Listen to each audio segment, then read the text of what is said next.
नवरात्र के 9वें दिन माँ सिद्धिदात्री की पूजा होती है और इसी दिन भगवान श्री राम के जन्मोत्सव के रूप में हम मनाते हैं इस दिन को। नवरात्रि के 9वें दिन माँ दुर्गा के सिद्धिदात्री स्वरूप की पूजा होती है और इनकी पूजा और उपासना करने से समस्त मनोकामनाएं पूर्ण हो जाती है। व्यक्ति को हर क्षेत्र में सफलता ही सफलता मिलती है और नवमी के दिन अगर माँ दुर्गा की 9वें स्वरूप माँ सिद्धिदात्री की पूजा की जाए तो जीवन के सभी बाधाएं समाप्त हो जाती है और आपको जितनी भी आपकी मनोरथ है वो पूरी होती है। कमल के पुष्प पर बैठी हुई देवी सिद्धिदात्री का ध्यान करना चाहिए और उन्हें सुगंधित पुष्प अर्पित करें। इसके साथ ही माँ दुर्गा के 9वें स्वरूप को शहद का भोग लगाना चाहिए ताकि शत्रु विरोधी शांत रहे। और माँ का मंत्र है ओम सिद्धिदात्री देव्यै नमः, ओम सिद्धिदात्री देव्यै नमः। इस मंत्र का कम से कम 108 बार आप जप कर सकते हैं। तो चलिए जानते हैं कैसे करेंगे पूजा। नौमी तिथि के दिन समस्त मनोकामनाओं की पूर्ति के लिए माँ दुर्गा को कमल का पुष्प अर्पित करें। अगर आपके पास कमल का पुष्प नहीं है तो मानसिक तौर पर जैसे आप मन में सोचिए कि आप माँ को अर्पित करें कमल का पुष्प और अर्पित करें, आपको उतना ही फल मिलेगा। क्योंकि माँ का संपूर्ण स्वरूप है सिद्धिदात्री, तो आपने अगर अभी तक 8 दिनों तक माँ की पूजा नहीं भी की है तो माँ सिद्धिदात्री की सिर्फ पूजा कर लें तो 8 देवियों के पूजा का फल भी आपको मिल जाता है और आपकी उपासना यहाँ पर सफल होती है। क्योंकि शक्ति पूजा 9वीं तिथि के दिन की जाती है और इस दिन महासरस्वती की उपासना भी करने का विधान है। कैसे करेंगे माँ की पूजा? सबसे पहले तो आप अपने घर में एक घी का दिया जलाएं माँ के सामने।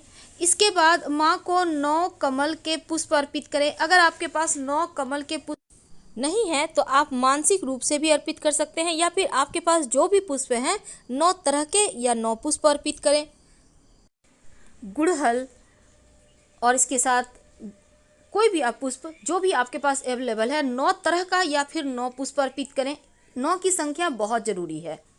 इसके बाद 9 तरह के फल अर्पित करें या फिर 9 फल अर्पित कर दें। अब आपने जो पुष्प माँ को अर्पित किया है लाल वस्त्र में लपेट कर रखिए। लेकिन इसके पहले एक और चीज़, इस दिन बहुत तरीके के प्रयोग भी किए जाते हैं। जब आप माँ दुर्गा को 9 तरह के फल अर्पित करेंगे या 9 फल अर्पित करेंगे तो फिर आप ओम रिंग दुर्गाय नमः, ओम रिंग दुर्गाय नमः इस मंत्र का भी 108 बार जप कर सकते हैं। और फल को जो आपने माँ को अर्पित किया है खुद भी खिलाइए और गरीबों में दान भी कीजिए। आपके जीवन के समस्त ग्रह शांत हो जाएंगे। लेकिन माँ के पूजा में विशेष प्रयोग किए जाते हैं महा उपाय। देखिए, माँ सिद्धिदात्री के अंदर सभी देवियाँ समाहित हैं। अगर नवरात्रि में केवल इन्हीं की पूजा करें तो आपकी समस्त मनोकामनाएं पूरी होती है और संपूर्ण नवरात्रि का फल मिलता है। आगे की चर्चाएं जारी हैं, लेकिन देखिए, अगर आप चाहते हैं कि 9 के 9 ग्रह आपको अच्छे फल दें तो फिर आप माँ को एक एक करके सामान अर्पित कीजिएगा। पहले एक प्लेट माँ के सामने रखिए, पहले मिश्री डालिए, अर्पित करें, फिर गुड़ की डली अर्पित करें, फिर हरी सौंफ या हरी इलायची जो भी आपके पास है अर्पित करें। इसके बाद 2 केला अर्पित करें, फिर दही अर्पित करें, फिर देसी घी अर्पित करें और फिर पान का पत्ता अर्पित करें। तो क्रमशः आप 7 चीज़ें अर्पित करनी है 9 ग्रह के लिए, ठीक है। अब इनको अर्पित कीजिए और निगेटिव ग्रह जो ग्रह अच्छे फल नहीं दे रहे हैं उनको शांत करने के लिए माता रानी से प्रार्थना करें। ये तो है माता रानी को मनाने का फल। लेकिन एक और बात हम आगे की चर्चाएं करेंगे। लेकिन कई बार क्या होता है, घर के लोग अक्सर बीमार रहते हैं। अगर आपके भी घर में ऐसा हो तब एक तांबे का सिक्का ले लीजिएगा। हनुमान चालीसा पढ़ते हुए इस सिक्का या गोल जो तांबे का छल्ला होता है रिंग, उसी को ले लें, लाल धागा बांधकर अपने घर के मुख्य दरवाजे पर बाहर की तरफ से लटका दें तो स्वास्थ्य समस्याएं समाप्त हो जाएगी। तो हम बात कर रहे थे कि नवरात्रि के दिन संपूर्ण नवरात्रि का फल मिलता है माँ सिद्धिदात्री की पूजा करने से। इनकी पूजा से अपार वैभव की प्राप्ति होती है। इनकी उपासना से समस्त सिद्धियां भी मिल जाती है और माँ के इस स्वरूप की उपासना करने से ग्रहों के दुष्प्रभाव से मुक्ति मिलती है। क्योंकि नवमी तिथि के दिन नवरात्रि की पूर्णता के लिए हवन भी किया जाता है और माँ को इस दिन हलवा, पूड़ी, गुड़ और चने का भोग लगाया जाता है। हलवा या फिर आप खीर भी बना सकते हैं और इसको माँ को भोग लगाइए। नवरात्र में अंतिम दिन 9वें दिन आप कन्या पूजन भी करते हैं तो ये वाला ही प्रसाद उनको भी खिला सकते हैं। और आप एक नारियल जब आप अर्पित कीजिएगा माँ को सभी समस्त सामग्री, तो एक नारियल भी अर्पित कीजिएगा। अब देखिए बाद में इसको फोड़ के प्रसाद के रूप में खा लीजिएगा, कोई दिक्कत नहीं है। तो नवमी तिथि के दिन नवरात्रि की पूर्णता के लिए हवन भी किया जाता है।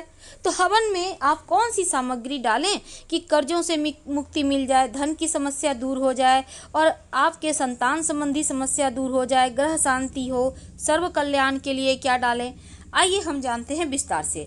देखिए सबसे पहले तो जब आप हवन कीजिएगा ना, तो हवन सामग्री में आप जौ और काला तिल मिलाकर रख लें।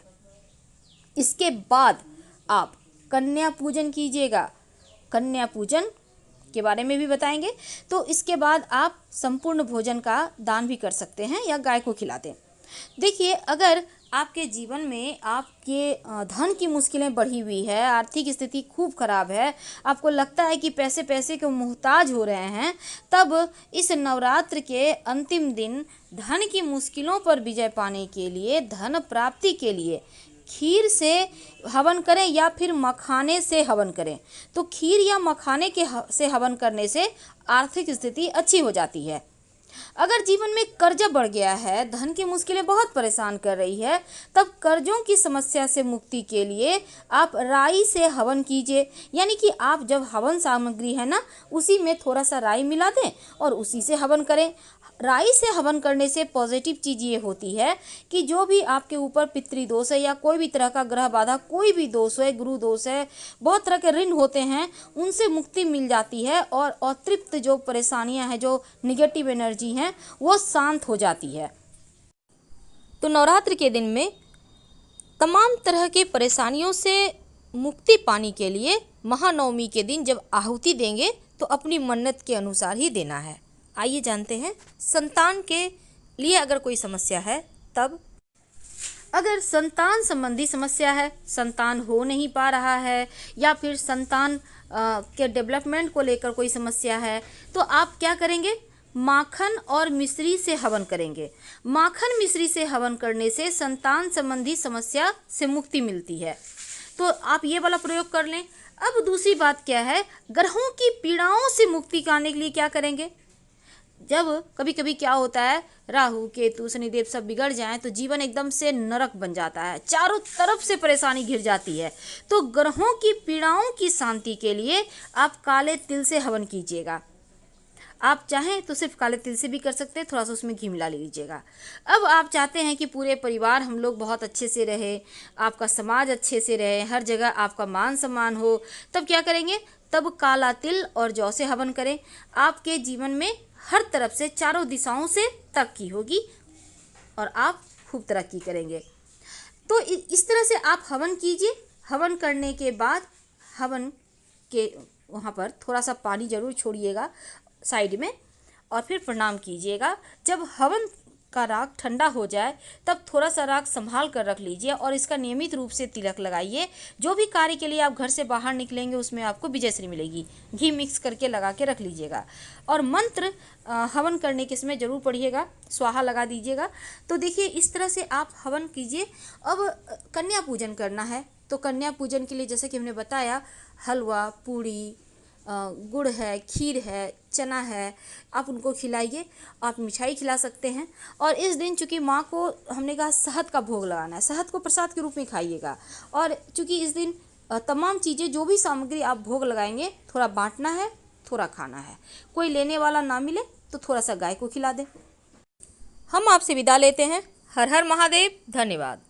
जानकारी अच्छी लगे तब लाइक कर सब्सक्राइब करें, अपनों से शेयर करें और कमेंट करें। धन्यवाद।